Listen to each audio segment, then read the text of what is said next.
Mars in Paz. Ito na naman. Another day, another work na naman tayo. Ayan, na-late na naman ako nito. Yatis.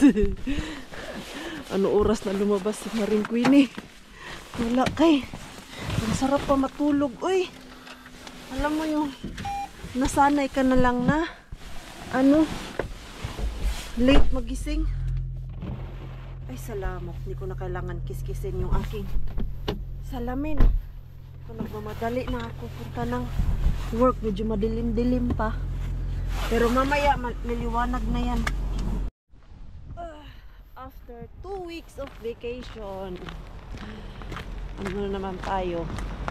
Work. Pero ngayong araw lang to ang aking work.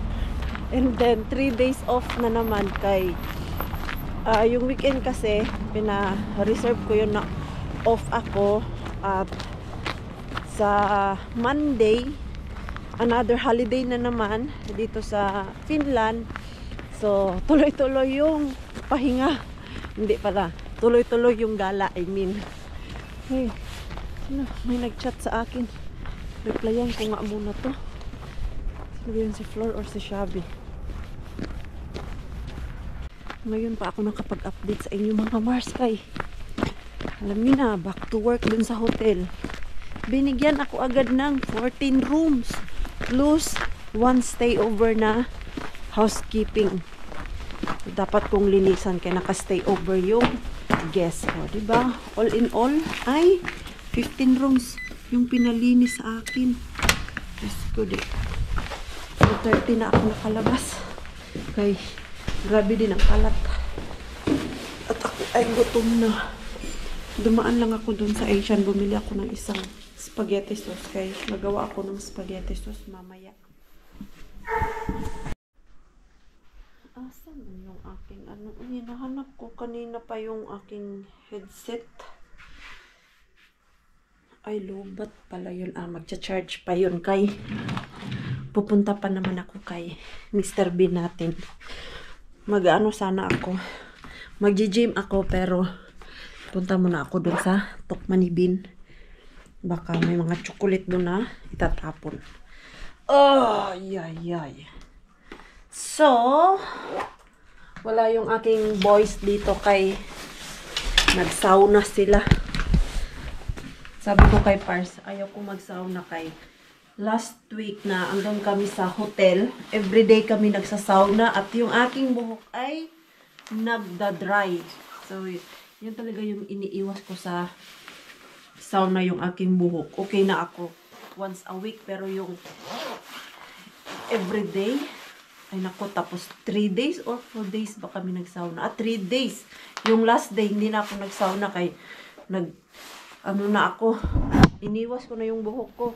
3 days na sauna, tapos dagdag pa yung everyday blower, sauna at blower, tapos init tubig sa shower, lutong-luto yung buhok. Paanuhin ko na naman yan siya. Init na tubig, blower, kaya nowadays, naliligo ako, medyo malamig-lamig, tapos hindi ako nag-dry ng hair through hair dryer, kay kawawa yung aking buhok. Mamaya, magluluto tayo ng spaghetti. Mamaya na lang kay alis ako. May ano pa kaya ako dito? Pasta. Brown pasta. Wala na pala akong spaghetti pasta. Ano tiras? Ano ito aabot? Kilo kasi ang balak kong gawin, kaya yung aking sauce ay ano siya, half kilo. Ito kasi brown pasta, hindi yan siya masyadong masarap sa spaghetti natin. Okay, bili lang ako dun sa Tokpan kaya tag 50 cents lang naman yun. Okay, aking wallet, ang aking headset, tignan ko nga dun sa isa kong bag. Ayan, let's go. Masura muna tayo bago tayo mag-gala-gala bukas. Seryoso tong snow na to? 1 hour and 30 minutes lang ako sa loob ng bahay. Naku po. Ganyan na yung labas. Magdandahan lang siguro ako. Hindi ko to ini-expect na ganito yung weather dito sa... Ito yung weather namin. Kanina umuwi ako. Okay na okay man yung panahon. Oh, wala na. Kapal na naman yung aking... Takpan na naman yung sasakyan ko doon ng snow. Yun, maliwanag lang kung merong snow, pero ang lakas. Dahan-dahan lang ako eh. 20 minutes pa naman yung biyahe papunta dun sa aking Tukmanibin. Yun. Diba? Tapos wala pa akong gloves na suot kay. Hindi ko nga siya in-expect. Lamig. May gloves naman ako dito sa sasakyan. Kaya lang yung paglabas ba, kasi hindi ko talaga in-expect to na snow na pala sa, nag-snowing para dito sa labas. Di ako tutuloy mga Mars and Pars kay grabe yung daan. Wala akong halos makita at may mga truck na dumadaan. Ganyan oh. Ayan, shucks. Dito na nga ako sa gilid kaya nag-exit ako. Hindi ko talaga dare mag-drive ng ganyan dahil madilim tapos yung snow. Hindi ko halos makita yung daan. Balik na lang ako dun sa Carhula. Diretso na lang ako sa gym kay much safety pa din yung importante. Kaya exit muna ako. Grabe, kinabahan ako dun sa daan na yun ha. Mga nakaisang kilometro na ako. Tapos nung makita ko dun sa unahan na wala nang ano ba, wala na akong masyadong makita kay madilim, tapos mga malalaking truck natabunan yung daan kay lumilipad yung snow. So exit muna ako. Okay lang sana kung daytime, nighttime kasi mas lalong mahirap mag-drive kaya wala akong masyadong makita. Baka nasa gitna na ako ng daan. Na-try ko na yan yung sobrang dilim tapos ganito yung weather at may mga malalaking truck na dumadaan din na wala akong halos makita. Pagkaabot ko doon sa may ilaw, nasa gitna na pala ako at yung truck ay nasa likod ko na ng sasakyan ba. So exit muna ako mga Mars. Pagpasensyahan nyo na po ako, hindi tayo makadumpster ngayon. Yung binili ko kahapon na pants ko ba, hindi siya magkasya sa akin mga Mars kay masyadong malaki. Size M pala yung nakuha ko. Dapat kunin ko ay size S lang. So, save ko naman yung resibo. Resibo lang naman ang kailangan ko para maibalik ko to. So, ang bilis lang. Sabi niya, kuha ka lang doon tapos i-punch niya lang daw. So, andito na ako, diba? Ang bilis lang. S. Hello, wag naman mo sabihin wala ng S. Wag naman ganyan, na wala. Ayan, o, diba? Ang bilis lang. Sabi niya lang, kuha ka doon ulit ng size mo at ipapunch niya. O, ayan. S lang kasi ako dapat eh. Yan, o, ito kasi yung same na paborito kong suotin ngayon. Ayoko na magsuot ng mga leggings na yung skinny jeans mga Mars kay parang ang laki ko tignan. Yun ang napansin ko. Pero pag ito yung straight pants lang, okay lang tignan yung aking malaking hita. Pero pag yung skinny jeans, grabe ang laki ko tignan. Hindi pa rin akong uuwing walang dala. Hindi man ako nakapunta doon kay Mr. Bean kaya ang panahon natin it's very very bad. May nakuha naman ako dito sa Co-Market Rescue. O diba?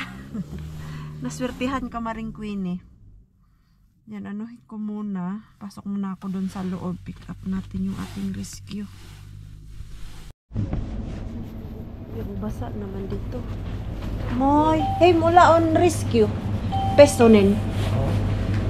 Yo. Hindi natin kung ano laban. Grabe ang basa ng ano nila dito. Yung floor. Sa ano siguro yun? Sa snow kasi grabe yung snow sa labas. Ang kapal talaga. Tamang-tama talaga. Nagpark ako saglit dun sa may gas station kasi ang dulas talaga ng daan mga Mars. And then, habang umuupo ako dun sa sasakyan, nag-pop up sa akin yung rescue apps na may something na naman dito sa Co-Market. Mas mura pala yung chocolate nila dito. Kitos! Ano ito? Hotdog. Mura lang kasi ito eh. Ay! Pasok tayo! Lamig! Diyos ko. Ano itong weather namin? Ano man to? Hotdog? Hotdog na! Hotdog na! Tinapay! Ito lang laman. 1 euro lang kasi ito mga Mars. Mura lang yan. Kaya pala 1 euro. 3 piraso ng hotdog bread. Ano ba yan, oy? Ito talaga Co-Market ha. Inaano mo ako ba? Ayan oy. Uwi na ako.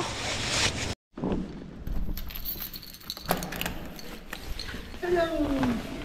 I didn't go there. It's very bad weather. I was so scared.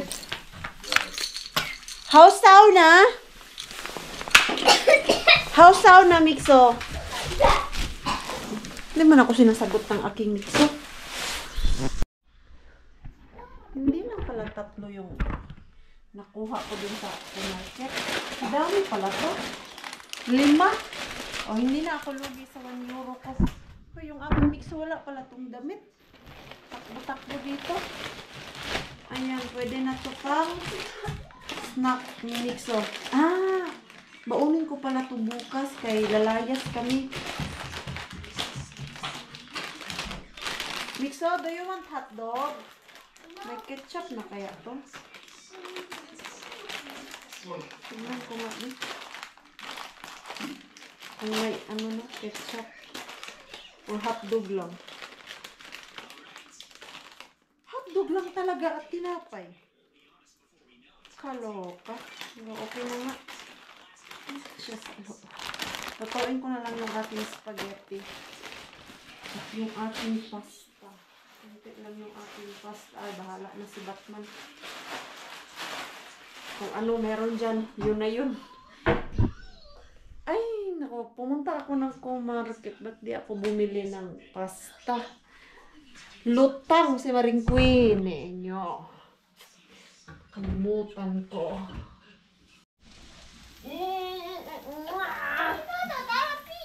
Yung nanggigigil ka dito sa batang to tapos ayaw magpakis.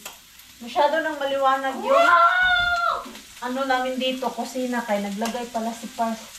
Pinalitan pala ni Pars yung bulb namin dyan na ano na punder. Ano? Tagalog sa punder.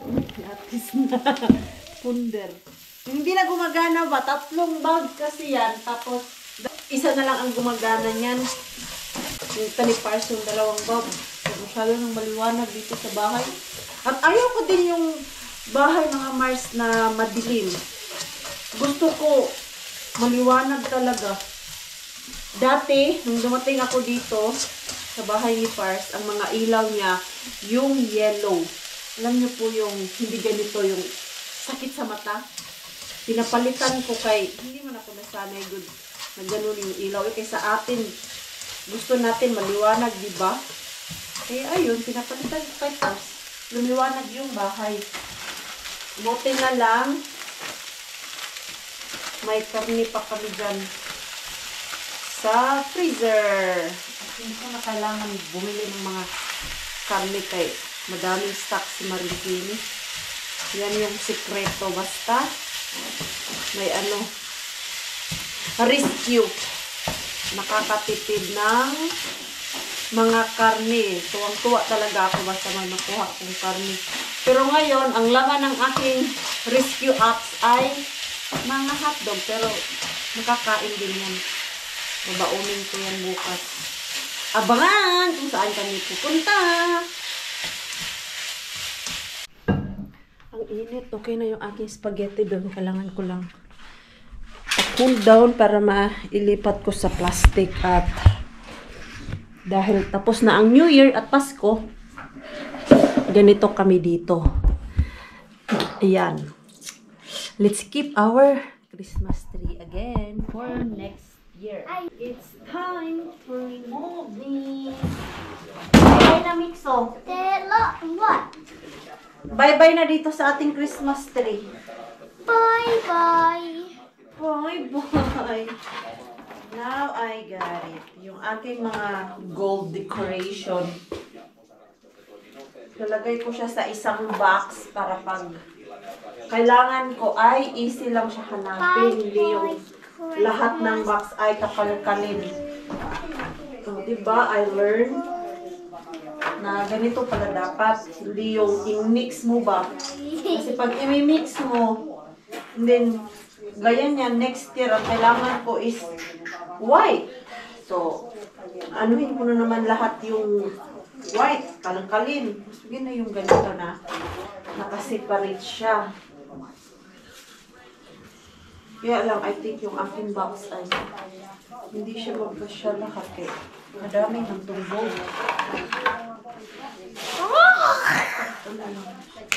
Do we still have boxes like this, Rakas? No. I think we do have. Mixo? Do you have a lot of box there in your room? Huh? I need. Because I was planning I will put all the gold in Mama? one place.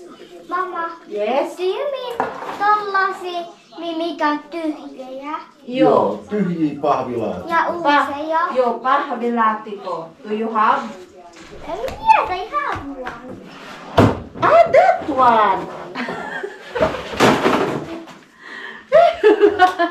Eh, Mixo.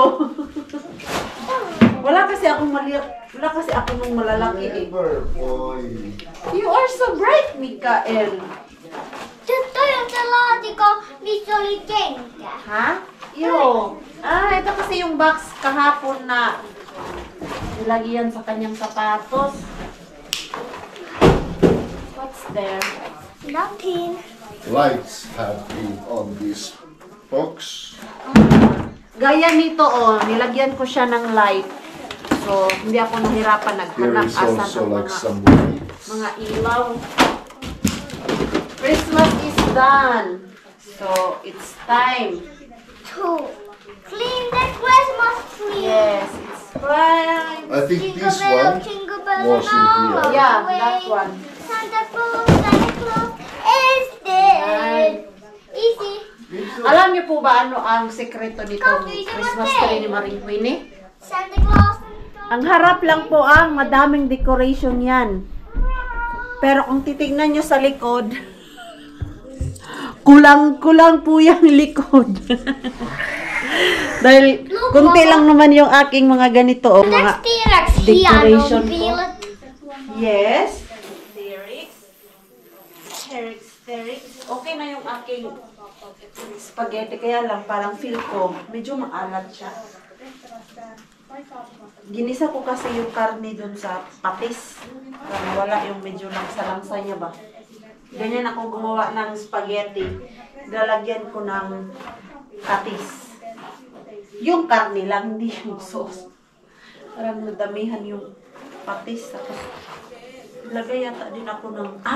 hindi. Kasi nilagyan ko pala yun ng cheese yung aking spaghetti. Kaya medyo maalat-alat. Pero, di ba, Lena? Gigilingin pa din yan ng ating chan. Kachat ko pala si Ate Julie.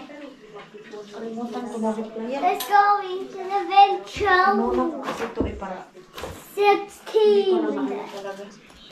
Nakalimutan kay kung uupo ako dyan, magchat-chat, ay mawawala na naman ako ng gana nito. Ito lang ba lahat? Ay, meron pa. Ayan. Puro talaga siya Wala nang masyadong laman. Ito. Siguro ito po. Ay. Nilagay pala ni Pars yung aming robot vacuum dyan. Bakit andyan yan? Bakit andyan yan? Dapat dito yan. Ay, hindi pala yan naka-charge. Ako yung naguguluhan. Akala ko, ilalagay yan siya dito tapos magcha-charge. Ito lang pala. Or lubat na lubat. Matagal na yan di ginagamit. So, ayan po lahat yung Christmas decoration. Ang dami din pala ha. Si Pars na ang maghatid niyan dun sa aming storage kay malalaki. Hindi ko kayang alsahin yung mga yan, lalo na pag ilagay dun sa storage talaga namin. At ito na yung aking spaghetti. Akala ko kanina sobrang dami ng sauce. Tama lang pala kasi ayaw ko din yung spaghetti na matabang. Ito. Ayan. Kasya kaya ito dito. Baon tayo ng spaghetti. Sana pala bumili ako ng disposable na box. Sana akong bibit-bitin. Ilagay ko to sa stroller ni Lumi. Sana masarap at sana magustuhan nila. Kaya lang na-over ko siya ng cheese. Naalat. Ayan. Half kilo yung aking niluto. Ayan. Ang bait ng bata natin ngayon. Nagligpit ng kanyang kwarto. Wawa! Mm. Wawa! Wawa! Wawa! Bawa, ikaw? Baby ikaw? Wawa! Wawa! Wawa! Ayan, natakot na siya sa nanay niya. Mama! Kasi it's been how many weeks na nagtamad-tamaran tong bata na to. Mama! Yes? Do you know what's my secret? What? What? What's that? I got T-Rex. Are you got T-Rex? Yeah. Huh? Yes, I got T-Rex net. That's Show to nice. them. Show to them. Like that? Ayan, so ayun nga, ilang weeks na siyang tamad-tamaran. Ayaw niya ligpitin yung kanyang kwarto. Kailan ba yun? I think 3 days ago na uminit talaga yung ulo ko. Dahil buong bahay talaga. Grabe yung kalat niya mula dito sa hallway, sa kusina, sa sala, sa kwarto namin at malala dito sa kwarto niya. Grabe yung pagkalat ng laruan. Then, pinapakiusapan ko siya na pwede mo ba ligpitin yung laruan mo? Pabingi-bingi ang mikso, ayaw makinig. Siguro mga naka 10 times ako sabi sa kanya na ligpitin niya na yung mga kalat niya na laruan kasi marunong na po talaga siya magligpit. Pag sinabi ko sa kanya na ligpitin yung mga laruan niya, marunong na po yan siya. O ayan, siya naglinis niyan. Kanina sobrang kalat dyan. Super. Ngayon, naayos niya.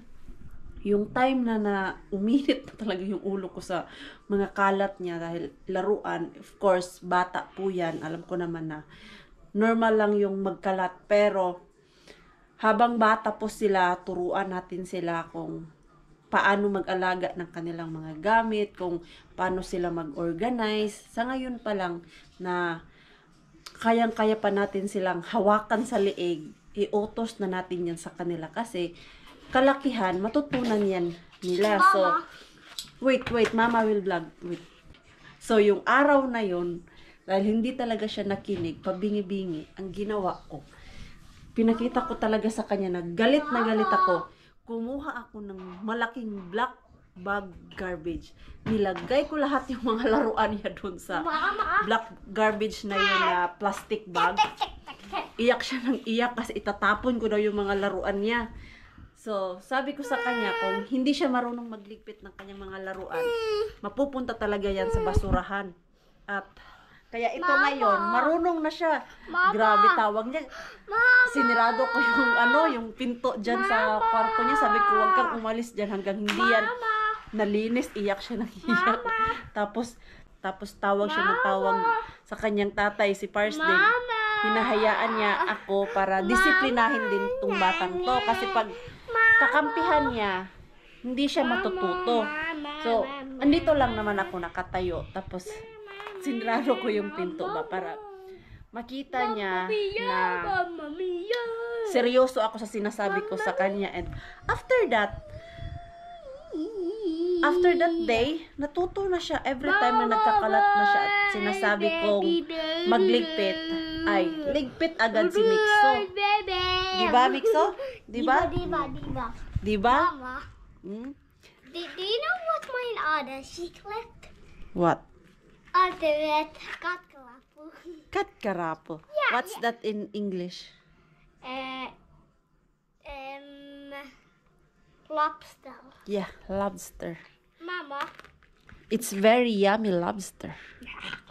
Mama, Yes? do you know what was the secret of this lobster? What? It's actually a magical lobster. Magical lobster. Why it's magical lobster? You can look, it have green and red. And it can power. It's give power?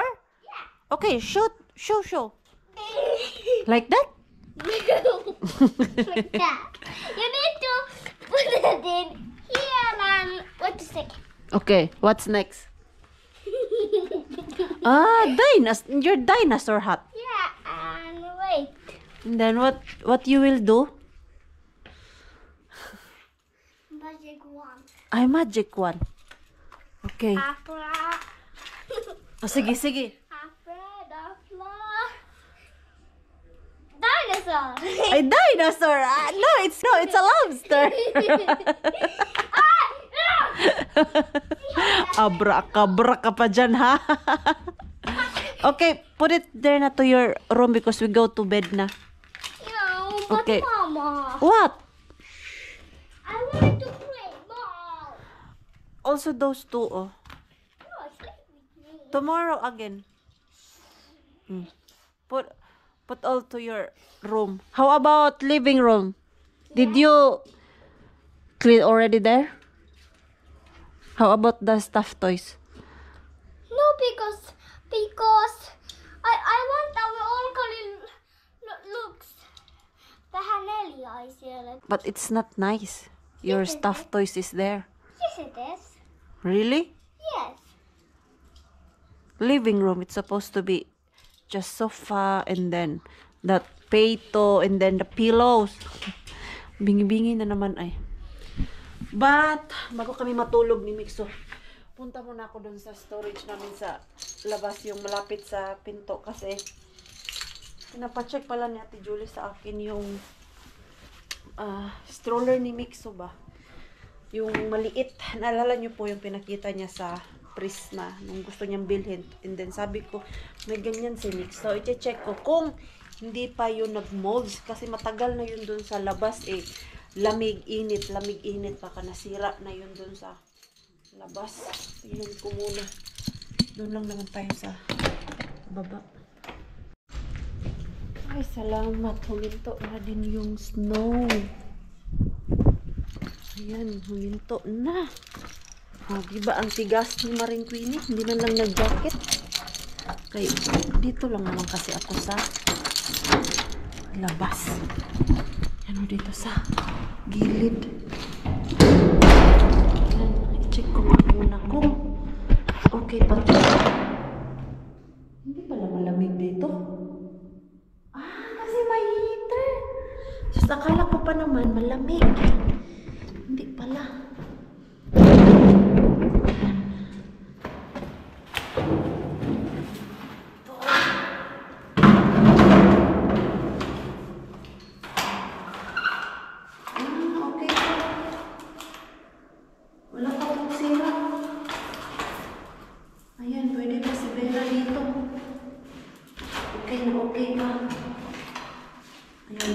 Mag-travel sila. So, ito yung pinaghahandaan ni Ate Julie.